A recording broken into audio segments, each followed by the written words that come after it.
사용자별로 분류한다, 종류별로 분류한다, 지금 계절에 맞는 신발을 가장 손에 잘 닿는 곳에 수납한다. 꼭 기억해 주셨으면 좋겠습니다.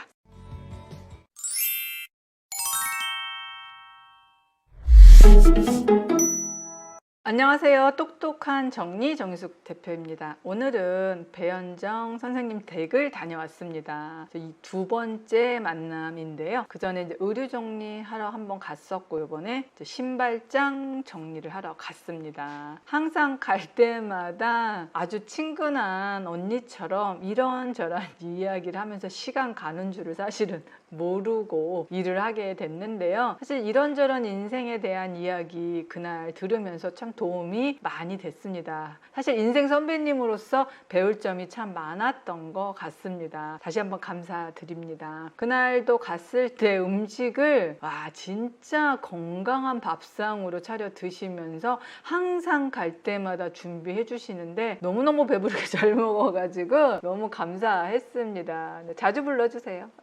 네, 음식 솜씨가 진짜 짱인 것 같습니다. 정말 즐겁게 촬영을 했습니다. 오늘은 배현정 선생님 신발장을 소개해 드리려고 합니다. 사실 연예인들 신발이 적지 않습니다. 그런데 이제 수납 있는 양만큼 수납을 해야 되는데 우리 그런가요? 그렇지 않죠. 네, 사계절 신발이 있다 보면은 신발장이 늘 사실 부족하기 마련입니다. 그래서 신발장 위에 있는 공간까지 때로는 써야 됩니다. 싹 꺼내 보았습니다. 신발장 안을 싹 비워서 꺼냈습니다. 딸 신발이 몇 개 있었고요. 남편부 신발, 또 배현정 선생님 신발 이렇게 있었습니다. 꺼낸 후 종류별로 사용자별로 나누죠. 항상 정리할 때는 가장 기본이 꺼내기입니다. 사실 꺼내지 않은 상태에서 신발이 이렇게 움직이다 보면 빨리 정리가 되는 것 같은데 결국은 더 많은 시간이 걸립니다. 그래서 전문가들은 항상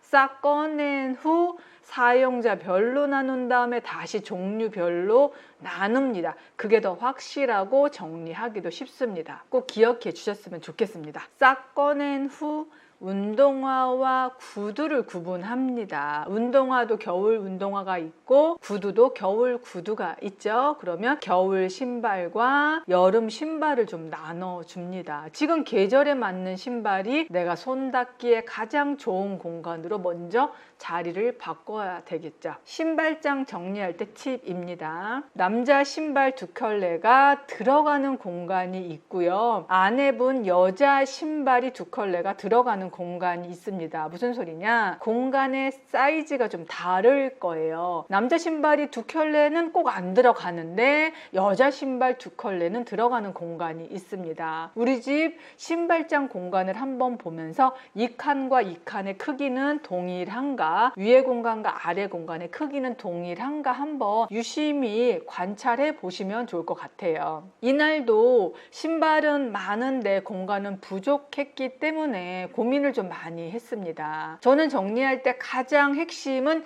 잘 찾는 것, 그것을 늘 기억하거든요. 왜냐하면 예쁘게 정리했는데 잘 못 찾으면 유지가 절대로 되지 않거든요. 그리고 바쁜 현대인들, 바쁜 사람들에게 빨리 찾아서 신고 나가야 되는데 꺼내기 힘들게 수납을 한다면 금방 흐트러질 겁니다. 급하게 나가면서 흐트러진 신발이나 물건들은 사실 외출하고 돌아온 후 정리하기가 쉽지 않거든요. 그것이 하루가 쌓이고 이틀이 쌓이고 3일이 쌓이다 보면 그게 바로 원상태로 돌아가는 원인이 되기도 합니다.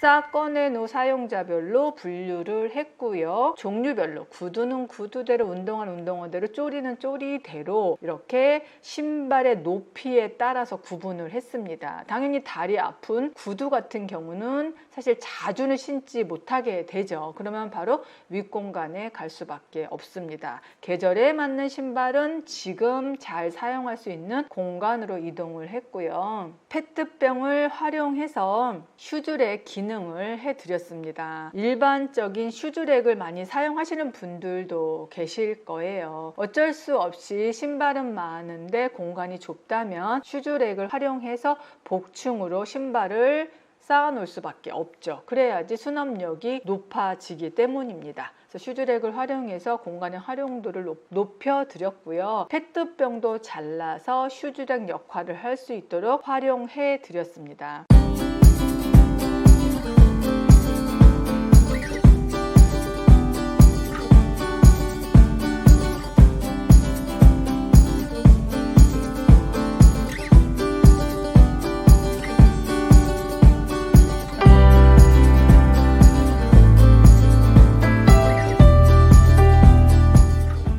가지 더 그래도 수납이 부족했습니다. 사용하지 않는 신발 상자들이 좀 있었는데요. 옆면을 잘라서 신발을 수납을 했습니다. 앞면을 잘라도 되는 작은 상자는 앞면을 잘라서 신발을 보이게 수납을 했고요. 신발 상자가 좀 커서 앞면으로 하면 문이 닫히지 않는 신발 상자는 옆면을 잘라서 수납을 해드렸습니다. 이렇게 우산을 꽂을 수 있는 그런 넓은 공간이 있다면 그런 공간의 공간 활용을 신발 상자를 그대로 활용해서 하시면 수납력이 훨씬 더 높아질 겁니다. 사실 신발장을 정리할 때 내가 어떤 공간을 쓸까, 남편은 어떤 공간을 쓸까 고민을 많이 하실 거예요. 대부분 남편분들이 키가 크기 때문에 윗공간에는 남편분들의 신발, 아래 공간은 아내분의 신발, 아이가 있다면 맨 아래쪽은 아이들의 신발 이렇게 수납을 하면 되고요. 등산화 같은 거나 군화 같은 경우는 자주 사용하지 않는다면 같이 함께 맨 윗칸으로 수납을 해도 됩니다. 또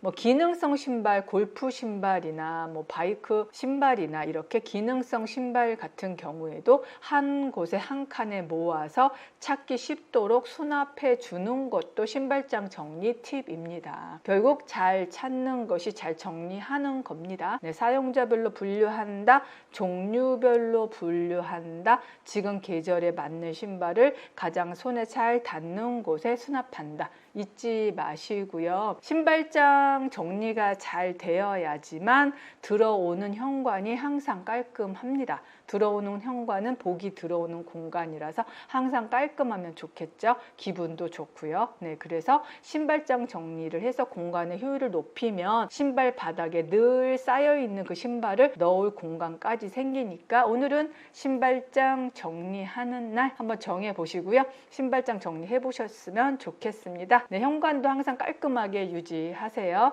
네, 오늘 영상 그동안 신발장 정리가 고민이야 라고 고민이 많으신 분들에게 도움이 되셨으면 좋겠습니다. 다음 주에 더 유익한 알찬 영상으로 찾아뵙겠습니다. 감사합니다.